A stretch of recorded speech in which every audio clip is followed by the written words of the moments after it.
শুভ জন্মাষ্টমী, খুব ভালো লাগছে। আমরা গতকাল থেকেই মোটামুটি প্রস্তুতি পর্ব শুরু করেছি।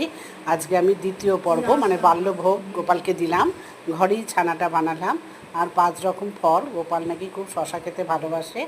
আর 4-5টা গাঁদা ফুল দিয়ে সাজিয়ে দিয়েছি, যতটা আমাদের শুভ অনুষ্ঠানে করি ওইরকমভাবেই গোপালের জন্য করার চেষ্টা মাত্র। কিন্তু ঠাকুরের জন্য কি আমরা কিছু করতে পারি? গোপাল ছোট হলেও সেও ঠাকুর।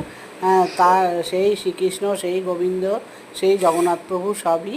যাই হোক, ওকে বাড়ির ছেলের মতো করে সুন্দর করে বাল্যভোগটি আমি দিলাম। আমার খুব আনন্দ লাগছে। আজকে সকালবেলা আমার হাজবেন্ড দোলনাটা সুন্দর করে সাজিয়ে দিল।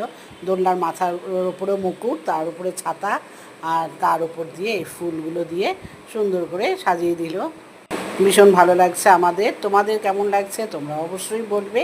এটা আমার জন্য ভালো বলা নয়, খারাপ বলা নয়, গোপালের জন্য যেটাই বলবে সেটাই ভালো লাগবে। আমাদের তো অবশ্যই সুন্দর লাগছে।